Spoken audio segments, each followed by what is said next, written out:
appreciate your time. And go ahead. Remember why you started. I once read this quote somewhere. I can't remember where, but I do remember that an anonymous person signed it. It was no one's, so it was everyone's. One of the most important sentences I have ever read in my entire life, and no one is taking any credit for it. I later discovered that it's the subject of a song, and that many people use the phrase a lot for the most disparate reasons. So I, for once, decided to use this word, this sentence, and to use it as a gift from a generous soul who wanted to let others be free and prepared to face whatever life would throw at them.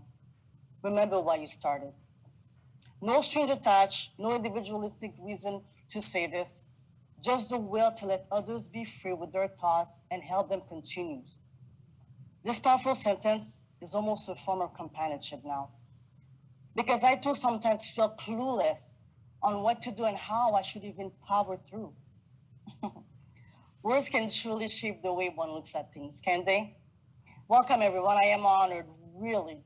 I'm happy to be here to celebrate with you today. I'm truly happy to speak on behalf of the NIC for this important event and give you all a wholehearted and warm welcome to this country, newcomers.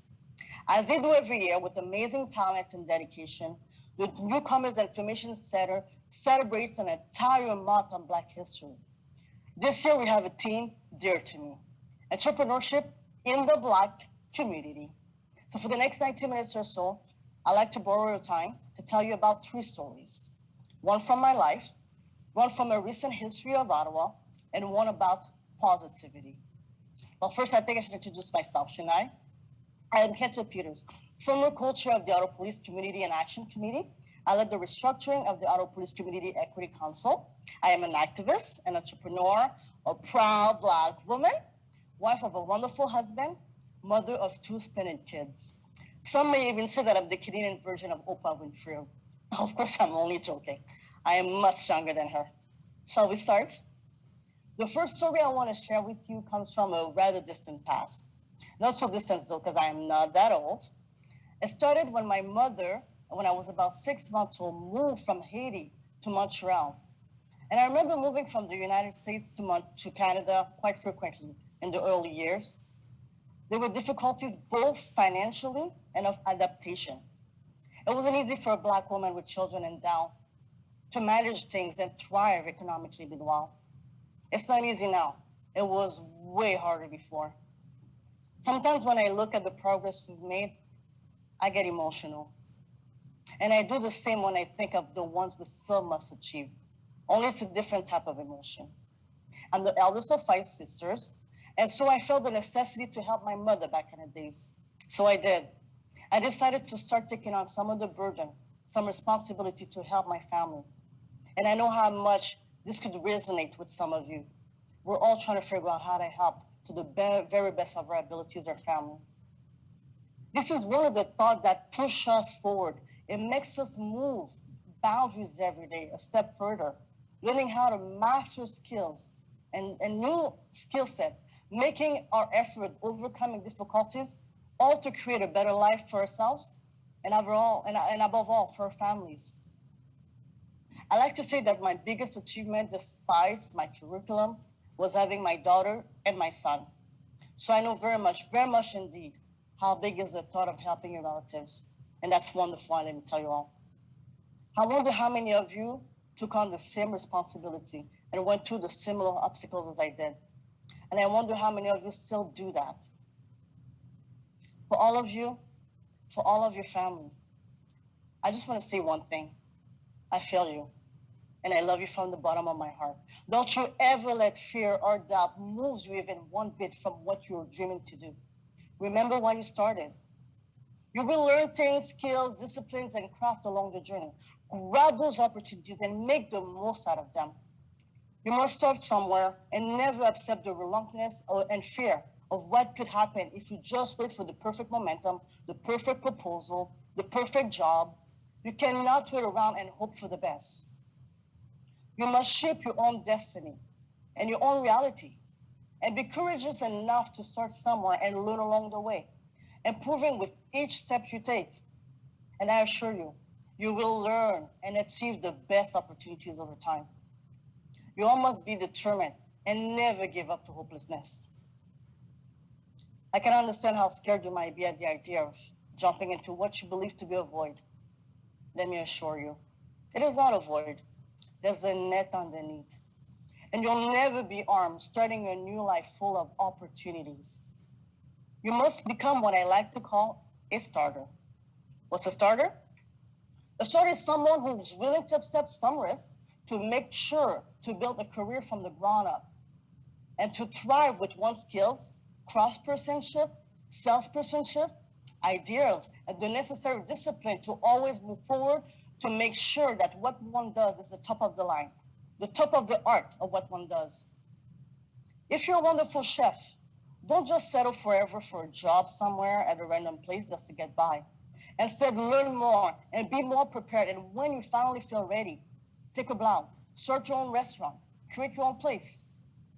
If you're not a great chef, then improve what you can. Study, refine, and sharpen your abilities. And then when you feel ready, become a starter. You've got to maintain yourself. You have the power to reach for a great life.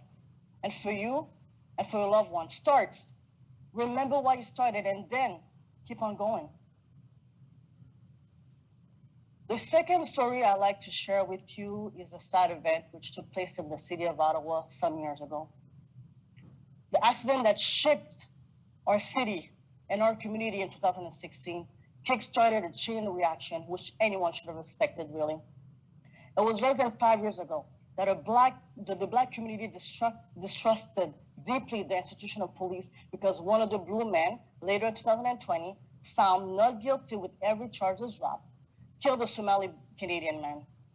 The community couldn't trust any longer a regime that systematically overreacts towards some people, especially Blacks, Indigenous, and people of color.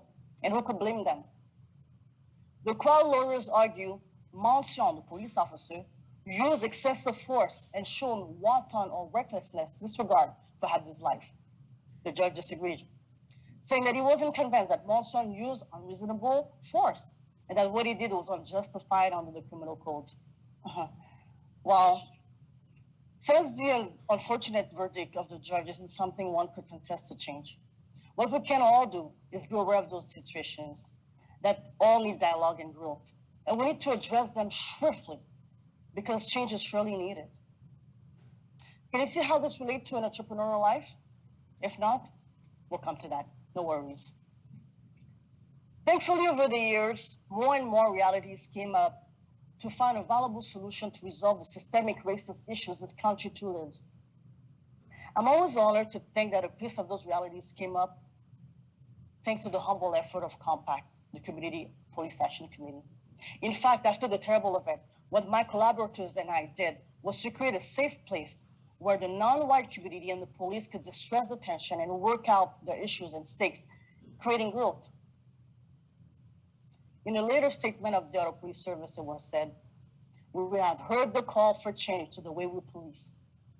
That statement there was still and is an achievement of thousands of people that with different means and channels try to correct and work out the true problem people of color, Indigenous, and Black live. And it was a joint effort, of course. Nothing could have happened if everyday people would not have sided along with associations, places, movement in a discourse for change and betterment. So the hardest part of the job was to build bridges upon which to dialogue. And as you could guess, that brings us to that hint I gave you earlier about entrepreneurship. 3 key points of being an effective and capable entrepreneur are, in no particular orders, being able to be a team builder, managing efficient interpersonal skills, and gathering people under a common thought for the common good, and which would mean that what you got to do is be an outstanding leader and understanding with ascending leadership skill. Without those talented people who fought and fights every day to create a new platform and means, we couldn't have grown as a community to overcome the regime that for too many years took advantage of some of its part of its population. Possessing an entrepreneurial mindset, it means alongside others in particular objective and abilities, to be capable of changing the thing that we could affect in our lives as individuals and as part of the bigger community. It was Andy Ward who said one time, they all say times changes things, but you actually have to change them yourself. That is exactly what an entrepreneur does. It can be just the way we make a phone call, or it can be the way we manage society and how we approach that society. It is the core of every successful business to build bridges and connect people and others in new ways, innovating, creating culturally plural reasoning, and finding within dialogue upon those bridges solutions and growth to progress. You must always remember that whatever it is that you want to do, newcomers, you must master those three elements: team building, interpersonal skills, strong relationship. And you will change something. Through a product, an idea, or a service, you can succeed. You can actually change things yourself. Every effort you make will be a positive externality. I promise you. And this brings us to the last three of my stories. The positive outcome that comes along with entrepreneurship. Have you ever heard of the term SWB? Subjective well-being. Subjective well-being refers to how people experience and evaluate their lives in the specific domains and activities in their lives. And in simple words, what it means is that the way you experience your life, how much is physiology, and the physiology well-being to promote productivity, creativity, and cooperation in the workplace.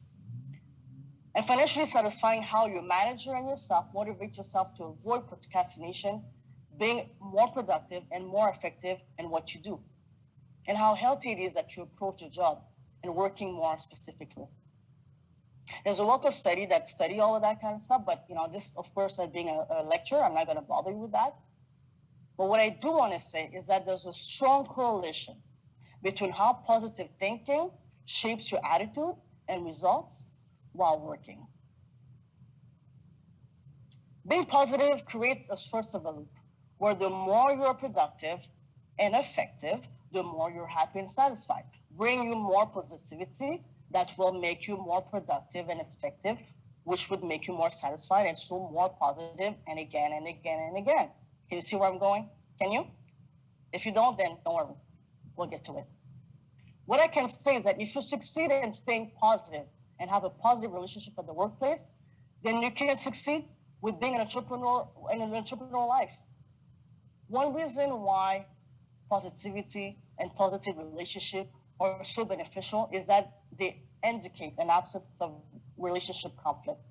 Relationship conflict is what makes people less hostile in the workplace. It marks an hostility and a perceived incompatibility of goals, factors that often contribute to the lower satisfaction with group decisions.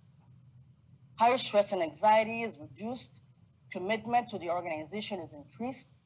Positive relationship, on the other hand, allow people to disagree peacefully and productively because people in positive relationship trust each other to have the right intention and good intention for each other, even when they disagree. This is vital, okay, either as a worker or even as an entrepreneur. And this falls back into what someone would even call strategic thinking.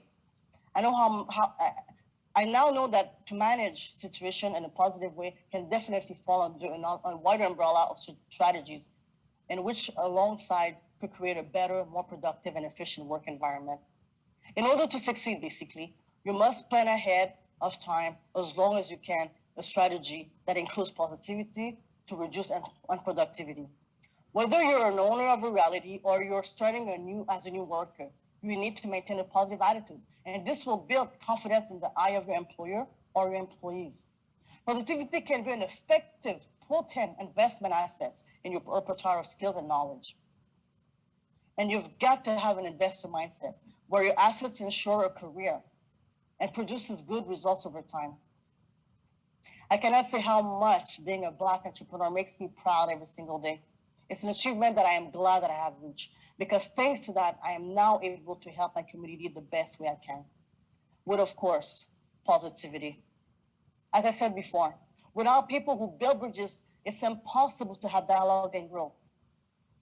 And there stands my pride to succeed in building bridges to make my community's life easier and better. This goal I scored with years of effort can be, and I say it must be your future.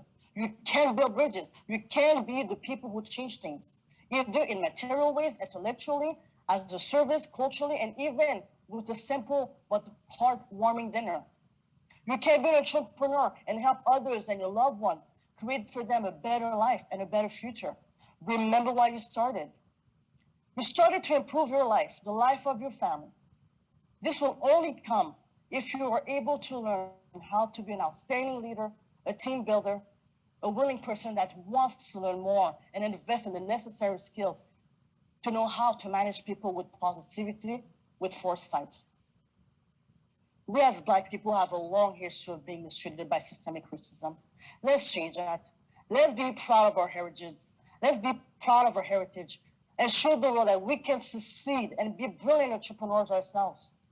So welcome again, newcomers. Welcome to this country. Welcome to a community. Welcome to a new life. Let me say just one little thing. Good luck. I wish you all the best to come to your future success. Wow, Ketcia, this was amazing. I cannot thank you enough for these wonderful words. I hope that they went straight to the heart of our attendees. I know it did to mine. And really, over the years, you've been also always so grateful to come and answer our call to attend our events. And what a pleasure, what an honor to have you in our community. And I wish you many years, like we say, many years and a lot of successes. So thank you so much for being here. Thank you for all the work you do for our newcomers. And I'm really happy that we're promoting entrepreneurship to them. It's amazing. Thank you. Thank you for the invitation. Always welcome.